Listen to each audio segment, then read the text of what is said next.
Hello नमस्ते नमस्कार। के तपाईँहरूको पनि ल्यापटप स्लो भएको भने टेन्सन लिनु पर्दैन। मैले बताएको 4-5 वटा ट्रिक अपनाउनु भयो भने ल्यापटप वा कम्प्युटर पहिलाकै जस्तै फास्ट हुनेछ। फर्स्ट ल्यापटपलाई अन गर्ने बित्तिकै रिफ्रेस गर्ने, किबोर्डको विन्डोज र आर बटन एकपल्ट थिचेपछि रन कमान्ड ओपन हुन्छन्। त्यसमा %temp type Control select one and shift delete. सबै डिलिट गर्ने।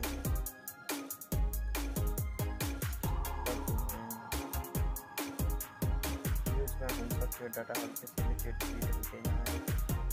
यसलाई क्लोज गर्नु। त्यसै फेरि विन्डोज आर अनि टेम्प टाइप गर्ने temp enter.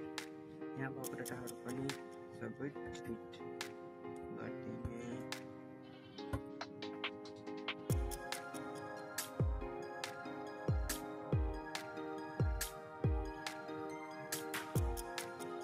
Same windows are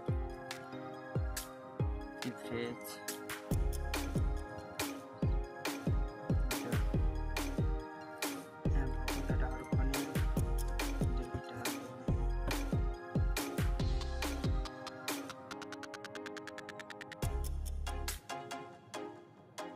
पछि फेरि विन्डोज ने आर थिच्ने।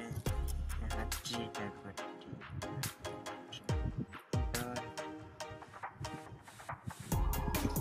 यो प्रक्रिया एकपल्ट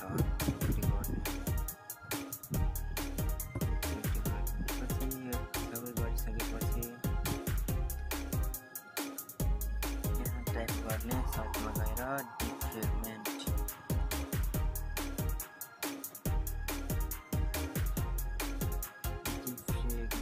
एन्ड अप्टिमाइजेसन छ, त्यसमा